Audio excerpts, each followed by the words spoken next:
Okay, we've not announced this as usual, but I'll wait for some of you to pop up, and we'll do a sound check.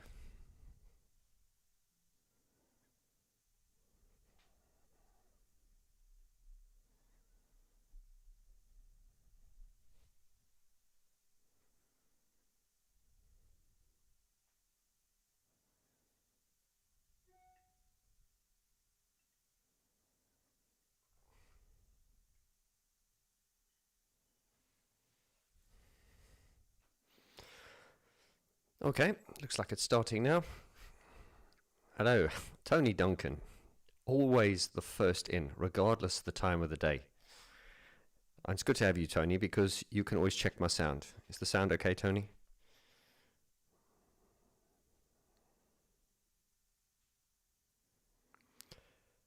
Good morning, Stimson, Elias, Amira. Cool. Okay, so it looks all right on this side. I just need to check with you guys if you can hearing me loud and clear.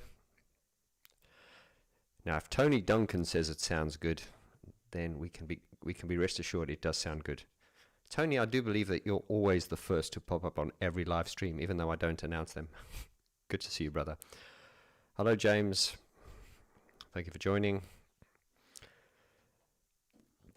It is Sunday, September the 22nd, 2024, and I figured I just wanted to jump on to do one of them pop-up live streams as I do occasionally, just to update you with what's happening, what's new, and what you can look forward to. So I'll just give you guys a few moments to come online. This won't be a long one. I know sometimes I've jumped on spontaneously and then just proceeded to chat for 4 hours straight. I really do enjoy these live streams, so I hope you do too. Paolo, hello from Italy. Ciao amico mio. Ciao amico mio. Let me brush up on my Italian. I did, of course, used to work in an Italian restaurant many years ago, and when it comes to Italian, I learned all the swear words before I could learn anything that was actually usable. Because you know what people are like; they always teach you the swear words first. Anyway, Felina, greetings from California. Hello, Oliver, Oyvind, Jack Heckler from Wisconsin. Looks like the Americans are awake now as well. That's great. This is probably a good time to do it round about this time, because it's now 2:20 here in Eastern Europe. So that's kind of about the right time for the Americans to be waking up, and of course for the Western Europeans to be out and about and whatnot. Just give you a few more minutes, guys, then I'm going to jump into some, I don't want to say breaking news, always sounds pretentious, but just want to give you guys a bit of an update as to what's happened, what's happening, and what you can expect to see here on the Vaughn George channel over the next few days, weeks, months, etc. Tony says it's 6 a.m. there. Right, Tony, so it's either very late or very early. Have you not gone to bed yet, or have you just woken up, or just not sleeping? Check out Tony Duncan, the man who does not sleep. Actually, you released a song. You released a single once, Tony, based on me calling you the man who does not sleep. Tony, the most prolific man in the music industry. And he did not pay me to say that. Fabrizio, ciao. And you ask, hello, did you participate in the last Alan Wilder auction? Your mic is a little bit saturated. The compression is okay. Okay. As long as you can hear me, guys, I don't want to fiddle and tweak too much. To answer your question, I was not at the Alan Wilder auction, but I did pop down to the record store afterwards, and I'm going to talk about that on this live stream here as well.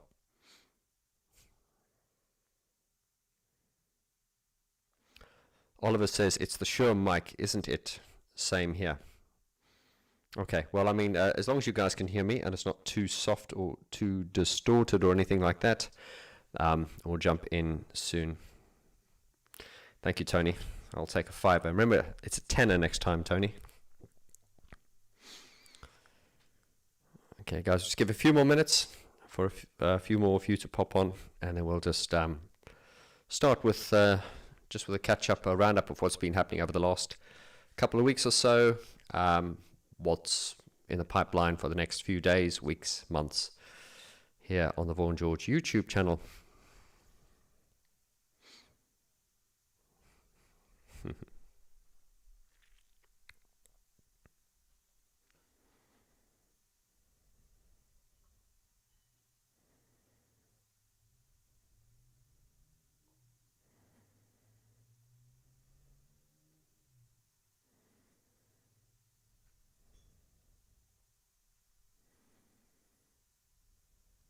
Okay, so we'll get started.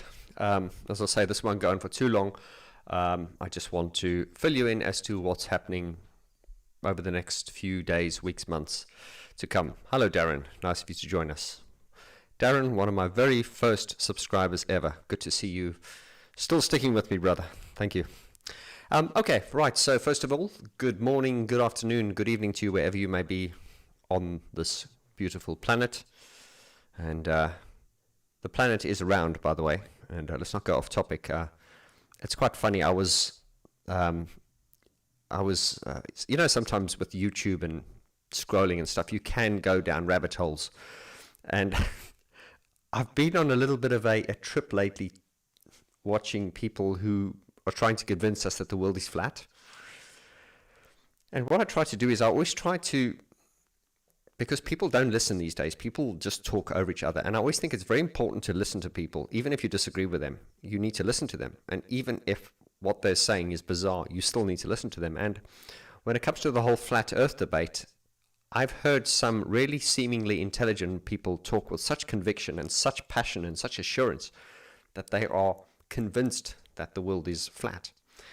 And some of them were so convincing to the point that you go, really? I'm not sure about that. Anyway, we're going to get straight back on topic. I guess what I'm just trying to say is the internet is quite a dangerous place, actually. And just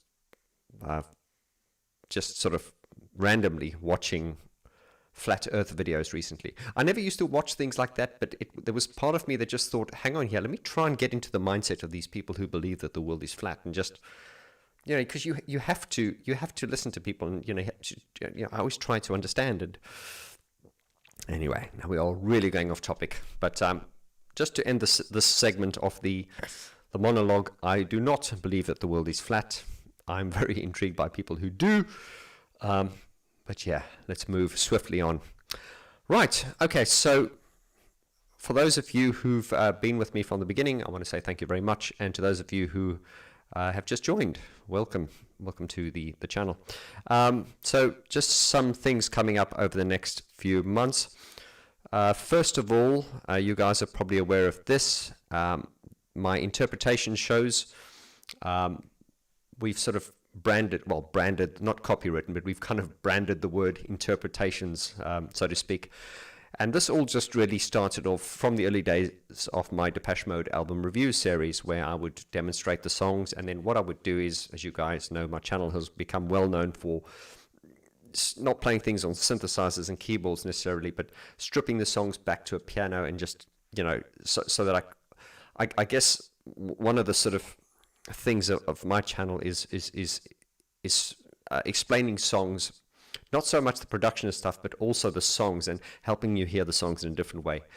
And this is, of course, how this all came about, when I used to demonstrate the songs and play piano, and people would say, oh, this is great, could you release a piano album and whatnot. And anyway, so it's brought us to this point now. Since joining Mesh and everything, I'm a bit more comfortable playing to larger audiences, and I just thought, well, let's put the idea out there, let's do some piano interpretations night. So these will be essentially like meet and greets. So this is the first show, which is booked in Oberhausen in Cult Temple.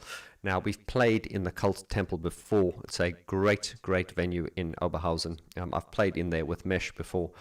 Obviously, I think when we did the show with Mesh, there was about 900 or 1,000 people there. I think about 900 people there. Obviously, when I play there, there's not going to be 900 people. This will be a seated venue, and I believe there's about 200 tickets on sale for this event. But anyway, this is an ongoing thing. For those of you who have asked me, will I be coming to other countries? Yes, that is the intention. This now is the first show, which is on the 28th of December. So right between Christmas and New Year's, right in the middle of the winter in the snow. And I want to thank you for those of you who've already bought tickets for that.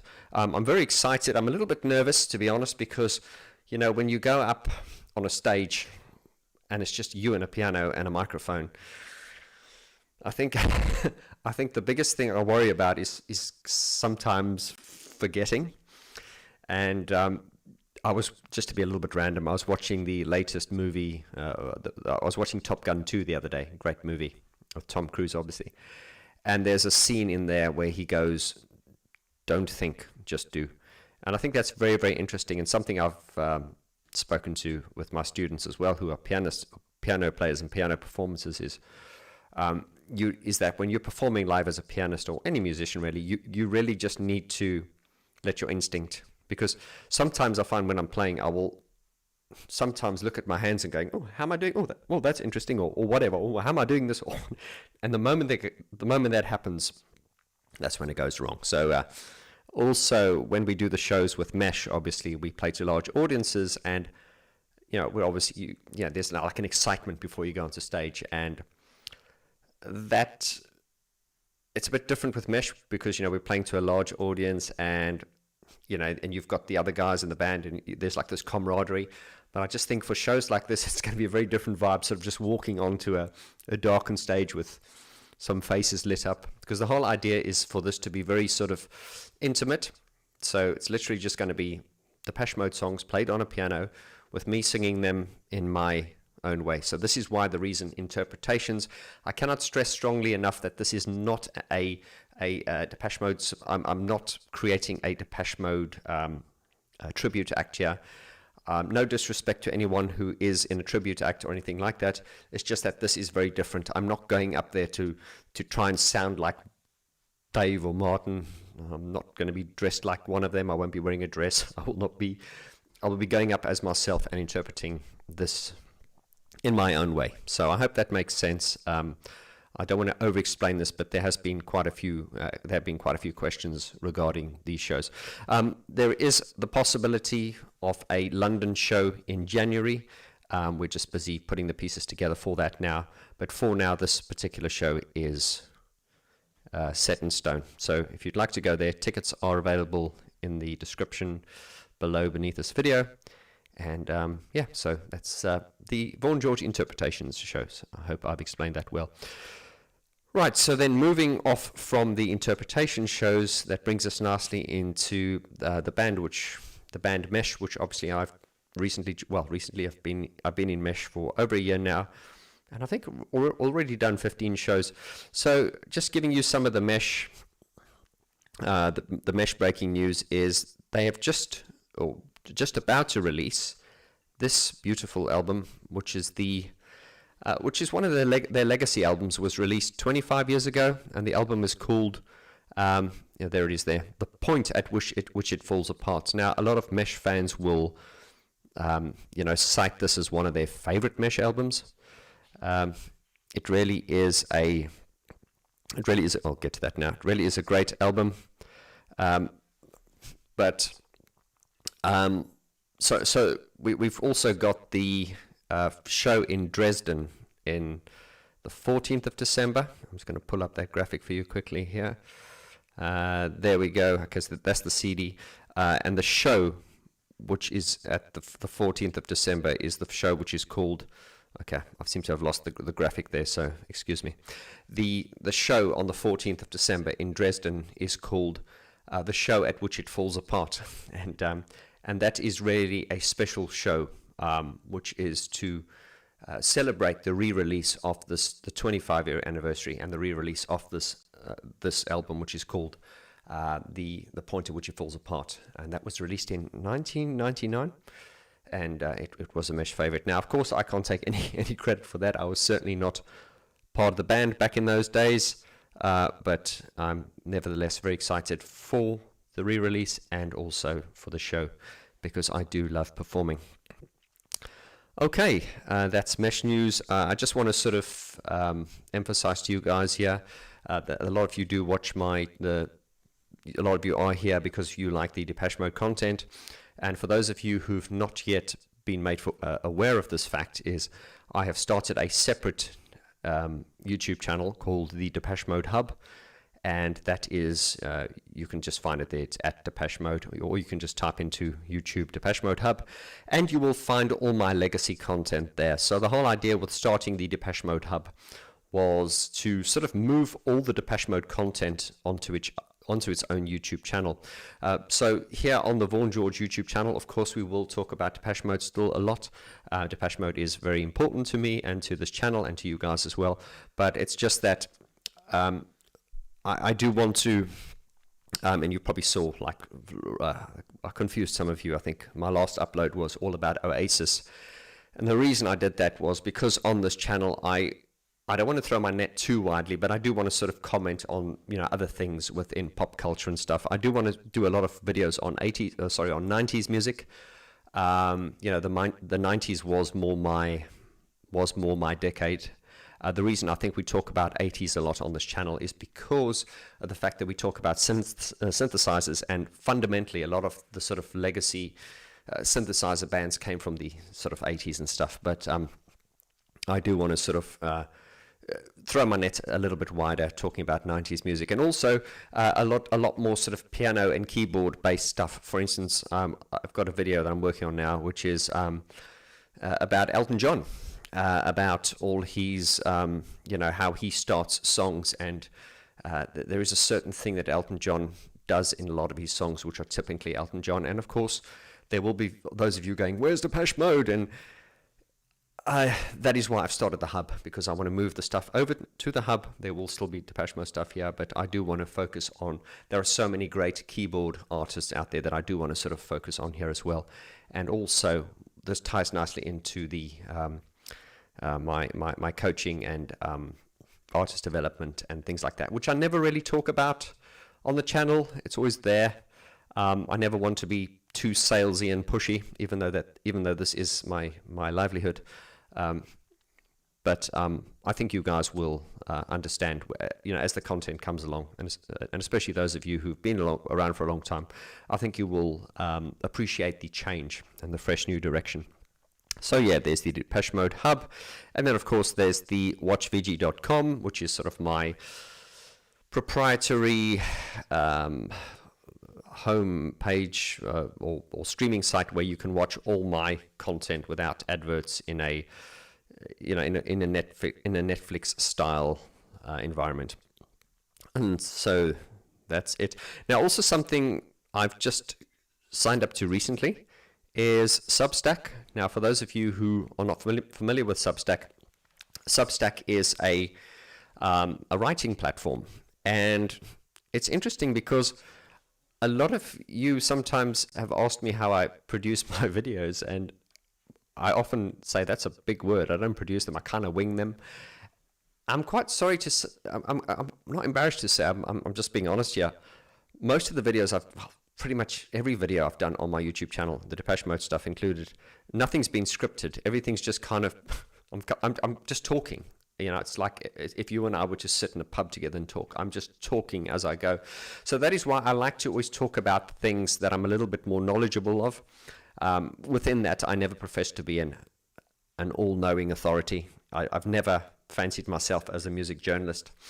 I've always just said I'm a musician, and I'm a guy who likes music, and I talk about it. I never profess to be some kind of expert.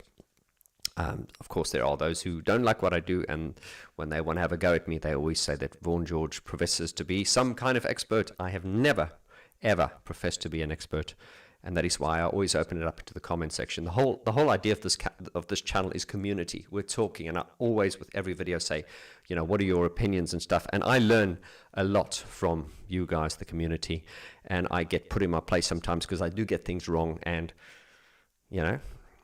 as I say, I'm not an all-knowing authority, but with Substack, I have a couple of articles up there now. So if you want to sign up to my Substack, you can find it there in the description below.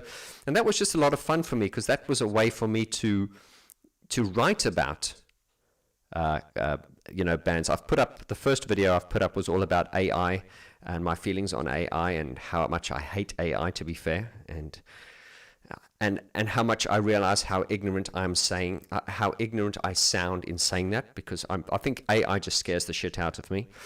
And that article's all about that. I also wrote a second article which is all about Gary Newman, how I discovered Gary Newman. So I think the Substack is going to be a lot of fun. It's going to be a way for me to explore new avenues, but also it's a great way for me to write articles, and then I can link my videos to them. So it's just something that I'm dabbling with and experimenting with. So if you would subscribe to my Substack, and read it and comment, I'd be very grateful. I am aware of the fact as well that a lot of content these days is not consumed by reading anymore. Certainly printed media is such a dated thing.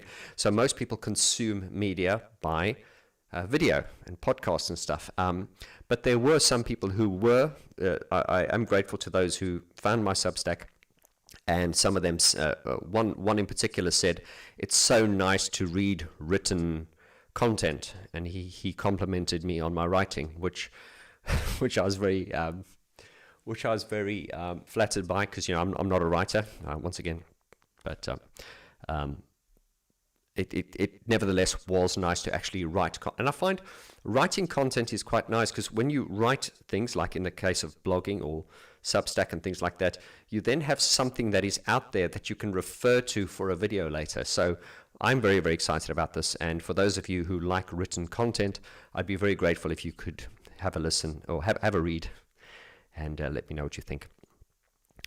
Okay, so I recently, a couple of weeks ago, I took a trip back to the UK. I frequently go back to London just for business and to catch up with friends and stuff. And when I was out there, my good friend and fellow bandmate Rich Silverthorne came down to spend the day with me, and we obviously used that as a chance to catch up, to make some more, to take over the world, of course, but more just to catch up, have a drink, and catch up, and talk about Mesh, the shows, and everything. So that was a lot of fun. I then also made a trip down to Beat the Clock Records. Now, to those of you who saw the video on my channel, I put up a video recently about the Alan Wilder auction. Now, Alan Wilder auction, I think he had about 2,000 vinyl records and CDs and different pieces that he got rid of. Now, Alan Wilder has recently moved to, I believe he's left the UK and he's moved to Norway, and then this is why Alan Wilder did the auction, was because obviously he's just downsizing. And if you guys watch that video, you will see that I did that video with this gentleman, who is Stuart Avis from Beat the Clock Records. He's an absolute gem and a real wealth of passion, and he obviously was the one who did the auction at his, or not the auction, the sale of Alan Wilder's records at his shop. Now, his shop is in Hove, it's near Brighton. It's a town here in England, or there in England. And I popped over for the day, and of course I had to, he's agreed to take some of my Dark Society vinyl, which I'm holding up there. So if you do ever go see Stuart, do pop in and go say hi. He's a really good guy, and pick up a copy of Dark Society on vinyl, signed and numbered. And so also one of the reasons to go and see Stuart was I've also filmed a little video which is going to come out this week. It's probably about 15 minutes long, and in that video we talk about the sale of the Alan Wilder vinyls and CDs. We talk about that day and how it went. And then we also just briefly run through a few of the pieces which are available in the Alan Wilder the stuff that is still available. Because remember, Alan had about 2,000 CDs and vinyl, which are now at Beat the Clock Records. And then on the day of the sale, obviously they didn't sell everything, but a lot of that stuff is available. So if you're in Hove and you fancy a trip to a record shop, do check out Beat the Clock Records in Hove and go say hi to Stuart. He is a really good man. Now, also, while I was in the UK, I made a little surprise visit to a venue in Essex. This was on September the 7th in Chelmsford, and it was at a venue called HotBox. And this was to see friends of mine from the industry doing a show. They had no idea I was coming, so I just popped in there, and they were very surprised to see me. And I think some of them thought I came all the way from Estonia to see them. And I said, hey guys, put that on your marketing. It sounds good. As I say, I popped in on the Saturday night, September the 7th at HotBox. And the acts, the shows there were Agency V, Psychoelectric, and Tin Gun. It was a lot of fun. Really good show. Really enjoyed myself.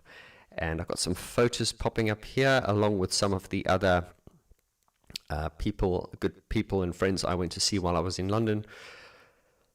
This year is Graciela Yanikova. You guys are probably familiar with her. She was on my Bottle music video. She also sings vocals on my Dark Society album. So I just spent a day with her as well, just catching up and talking about new stuff. This was at the, I love this photo, this was me with Tin Gun and Psychoelectric in the pub, the Ship and Whale. A good catch up. And there I am with Andy Marlowe, my good friend. And he was also the mix engineer and on Dark Society. Yes, some ladies from the fans of the VG group, and I have to say thank you to Ellen for the beer she's given me from the Czech Republic. I still have it. Here's a photo from HotBox, and this is, of course, Tim Steer from Tin Gun on guitar there. And then we have Tin Gun, Tim Dorney, there's Greg, there's Mr. Truman at the background there, and we have Nick Hodges there as well. Oh yeah, this is just me being it's just me being stupid.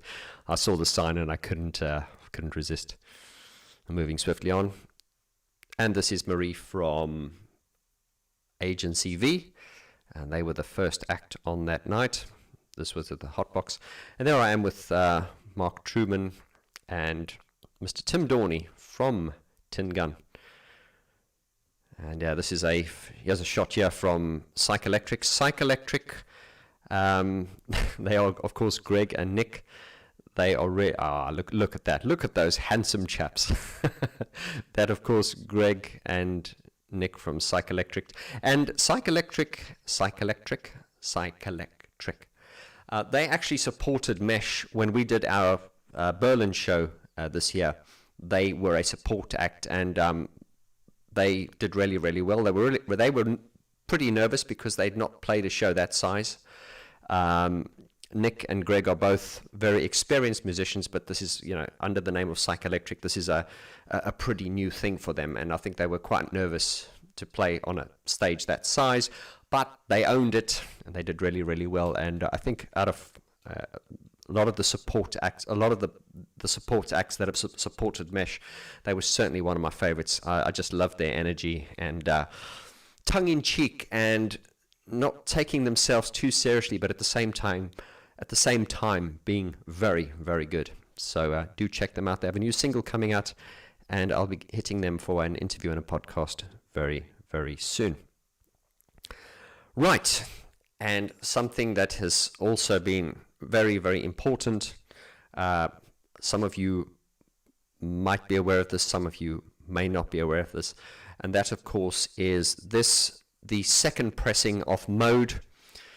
Now, this is always a very sensitive not a sensitive subject. It's always an emotional subject for me.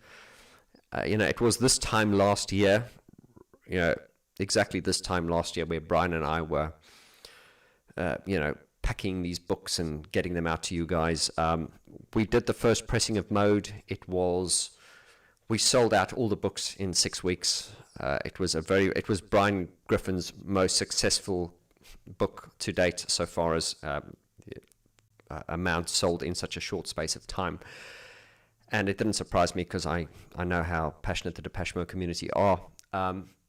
So once again, we know the story. We did the books.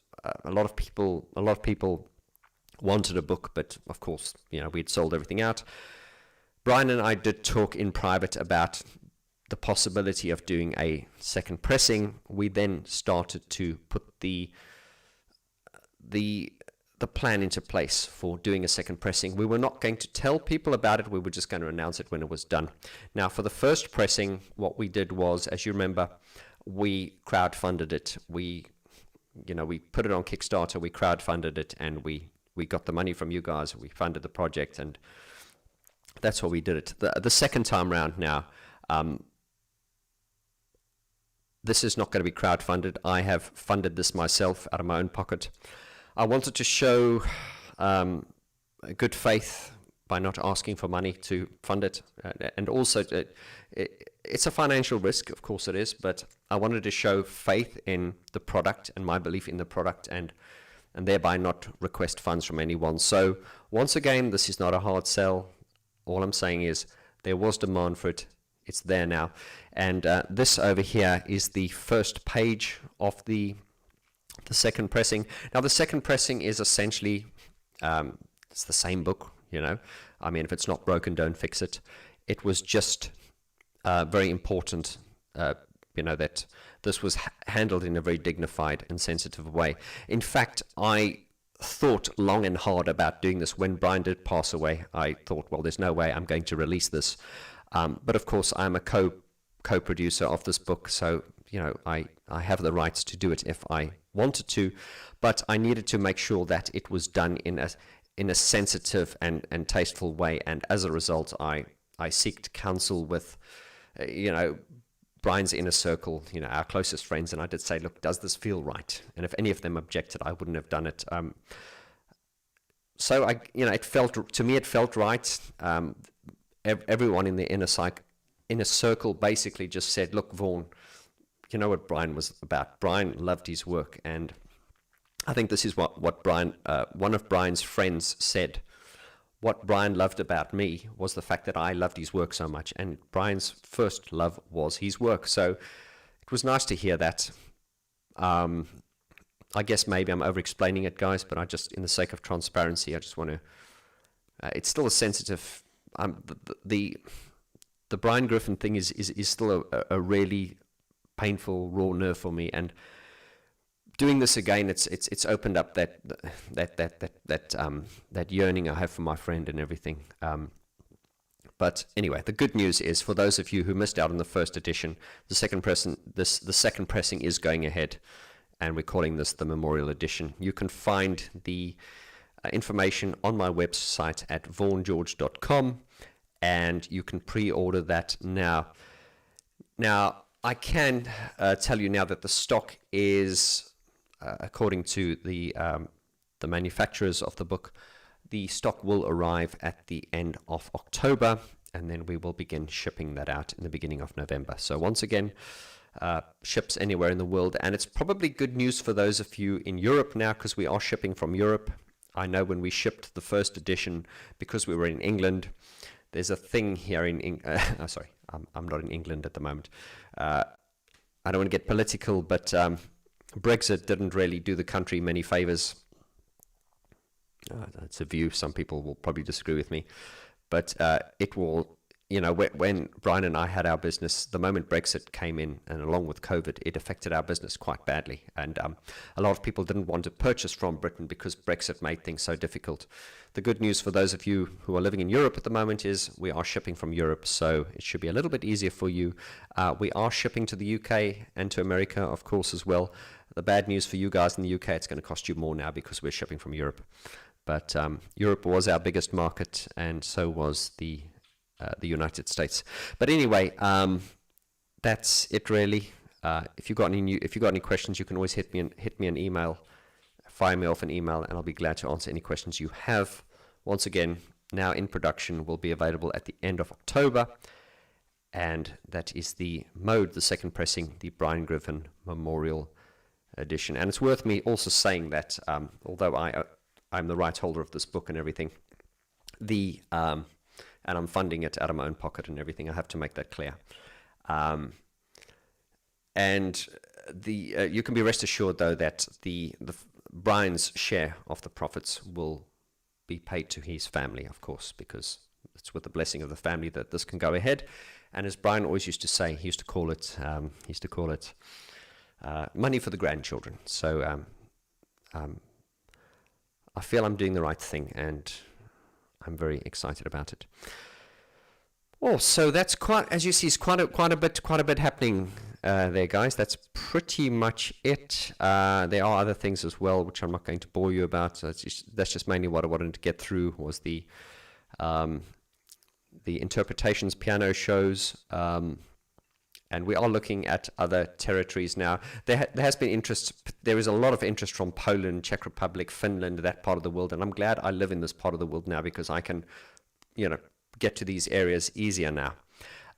So to those of you who have asked, will this be an ongoing thing? Well, yes, it will be, provided I don't get too nervous and fall over on the first night and I get booed and tarred and feathered. But no, I don't think it's going to happen.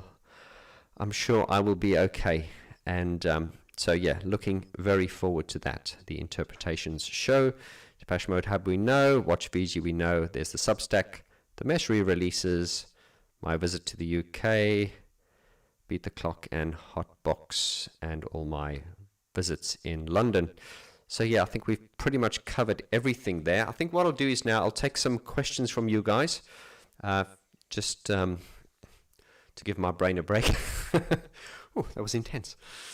Darren wants to know, any news on the Recoil album reviews? Yeah, the whole Recoil album review thing is, it's been quite... I did announce I was going to do that, and I'm going to do that. Then I realized, reviewing these albums, reviewing Recoil albums is not like reviewing Depeche Mode stuff, because there's a lot you can talk about, but at the same time, there's not a lot you can talk about. And what I mean by that is, when you're reviewing Depeche Mode stuff, you can talk about it on many levels, but you can also break down the songs. The thing is with Recoil, a lot of the songs are not very... I've got to be careful what I say here. I don't want to say they're not very musical, but they're not very melodic. They're very production-based. So I couldn't do many breakdowns of Recoil songs and say, oh, this is the melodic structure of it, because there are a lot of songs in Recoil that are not sort of melodic. Recoil is very much a studio project, and which is based on technology, and that's the beauty of it. So this is why I'm aware of the fact that it is going to be quite challenging to do. I did start a little crowdfunder online.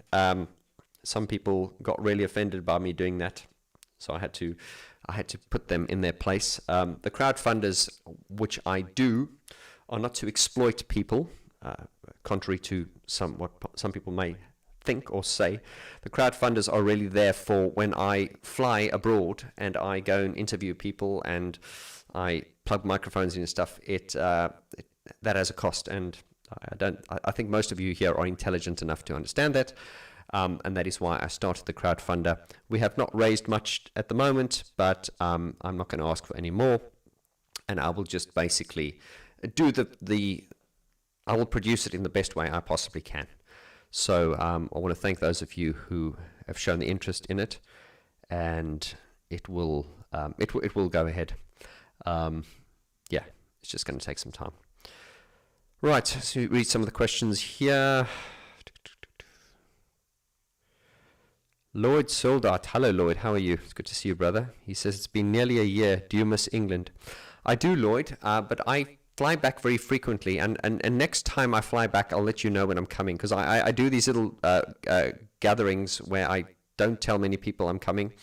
But I think the next time I will do a big one. So I'll let you know when I come over again, Lloyd. I'd love to see you again.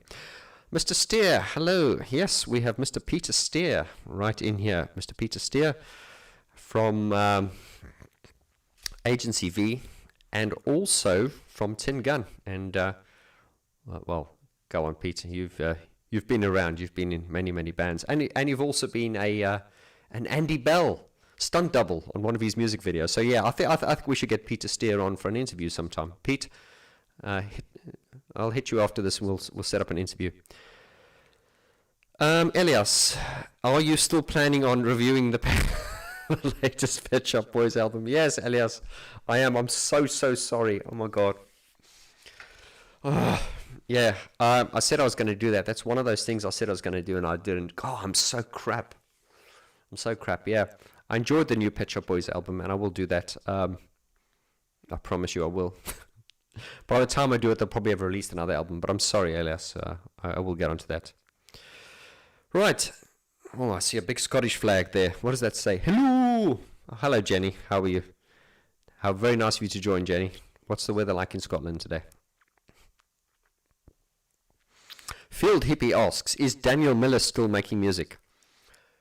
Yes, he is. I don't know if he's doing anything sort of solo, but Daniel Miller and friend of the channel, Gareth Jones, have an act together which they call Sunroof.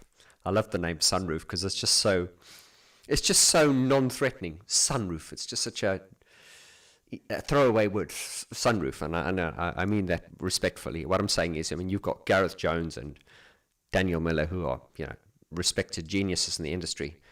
You'd think they don't need to come up with some elaborate name. Just call themselves Sunroof, or like Pot Plant or something like that. I thought that was really cool. Anyway, I'm going off topic here. I don't know, to answer your question, I don't know of any solo work that Daniel is currently embarking on, but I know he does the collaboration with Gareth Jones, and they call themselves Sunroof, and they do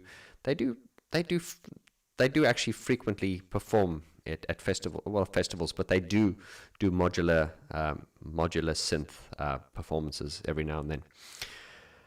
Right. Okay, I'll see if I've missed any questions here.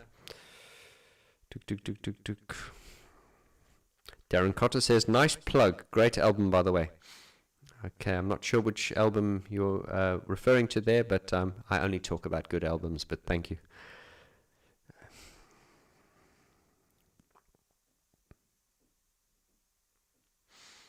Johnny Quid said, did you watch Jar's performance at the Paralympics? No, but I did see some clips of it, and, what can we say about Jar? He's just he's a legend.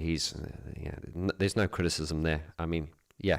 I should make time to watch the whole thing if I get a chance. Field Hippie says, peace and thank you. I love your name, and peace and thank you to you too, brother.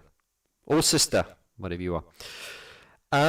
Peter says, by the way, Estonia, a European and global leader in the leader of digitalization of public services, all fine for a new citizen. Yes, Peter, you're right. Actually, I've been very happy with living in Estonia. I've almost been here for a year. I moved over on the 1st of November last year, so we're coming up to my 1-year anniversary here, and I think I may well release a video about my first-year anniversary here. What it's like to live here and how it feels, how it's very different to living in the UK. Without segueing, without going off topic, what I do find here is they've got like this digital economy. Like as a citizen, you get an ID card and everything like that, and it's just such an intelligent system, which is so. It's not messy. It's just very, very clever. It's probably a nightmare for anyone who wants to engage in fraudulent activities, because everything is kind of through a database and through your ID card, and which is good. I suppose some of you might argue it's controlling people and stuff. Okay, let's not go out there, but I think if you want to play by the books and the straight and narrow, the systems here are very, very advanced, very, very, very, very ahead. I mean, the UK could learn a lot from this country, and I'm just going to get this in.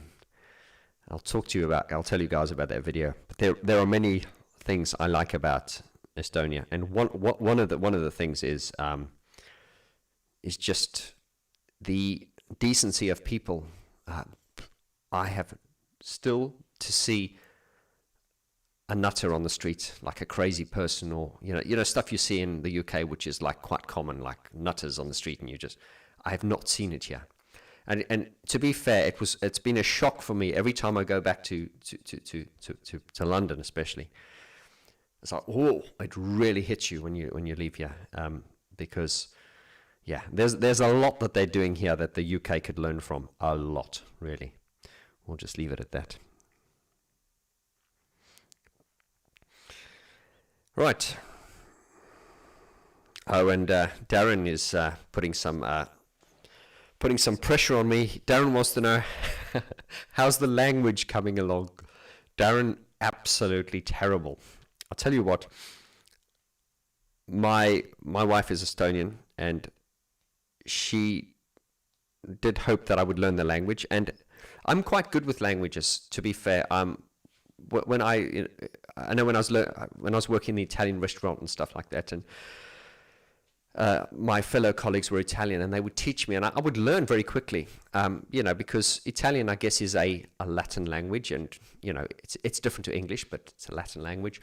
The problem with Estonian is you can learn the words, and what am I trying to say here? Like, in Italian or English, you learn the words and then you string the words together.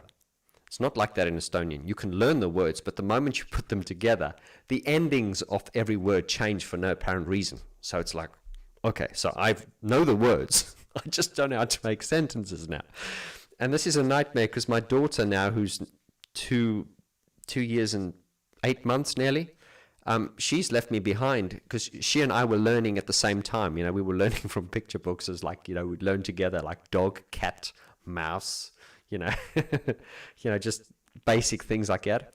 So at one point we were on equal footing, but my daughter now can have conversations with her mother, and I haven't got a clue what is being said. So I do really need to learn, Darren. I really need to learn, and I'm getting pressure from all angles here. Demo Flow says, what is your favorite Depeche Mode album, and have you received my mail? Will you give any other concerts in the way of Depeche Mode besides that in Alblohausen, which I will see? Demo Flow, have I received your mail? Putting me on the spot here. No, I like that.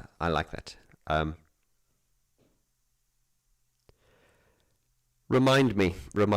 I get dozens of emails every day, and I get swamped sometimes, and I don't want anyone to ever think I'm ignoring you, because that is never my intention. Demo Flow, yes, please just let me just check the email. Is that your name on the email? But if you could just email me after this, info@vorti.com, and yes, because I would like to see what it is you wanted to speak to me about. Your name looks familiar. And to answer your question, will I be doing any of the Depeche Mode concerts in other places? Yes, that's the plan. If anyone wants me, I am looking for people who I am looking for sort of people in the industry who can possibly help with this. So I do know people in the industry as well, but if you're in the industry and you're able to help, or you want to see this, then do get in touch with me, because there is interest, and it's definitely something I would like to do as well. So, and Demo Flow, yeah, get on to me at info@vorti.com. We'll sort this out.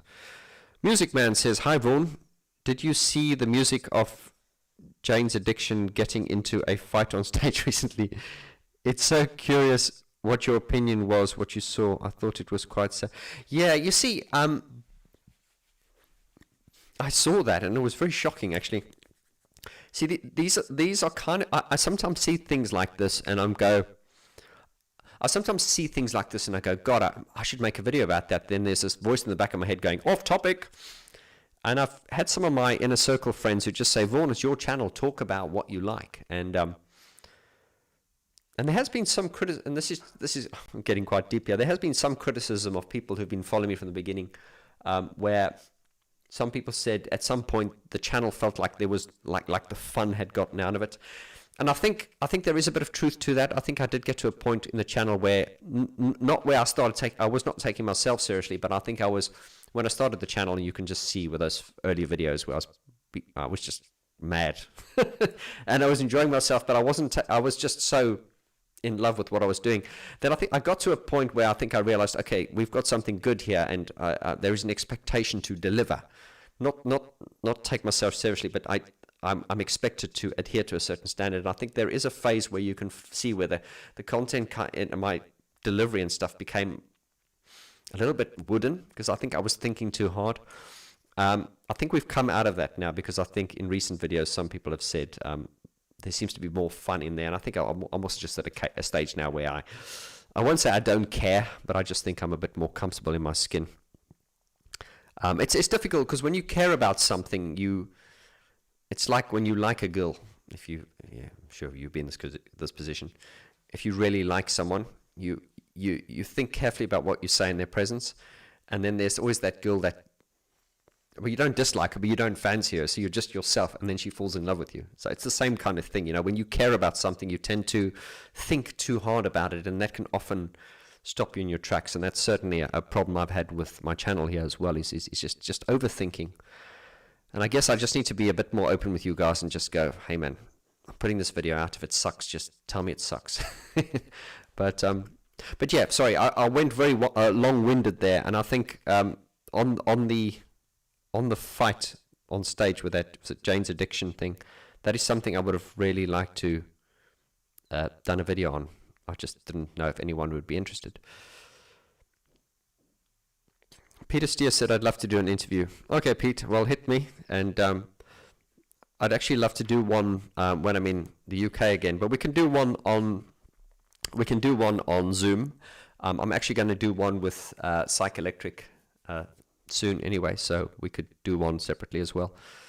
And yeah, let's keep the love going. That of course, Peter Steer from, I don't want to say, from many different bands, Tin Gun, Agency V, and of course, I think I've got the people interested in you being a stunt double for Andy Bell from Erasure. That's my Andy Bell from Erasure voice. Sorry, Bolina says, I'm guessing SoFad. I think you're asking, I think one of you asked, so I went off topic. One of you asked, what's my favorite Depeche Mode album?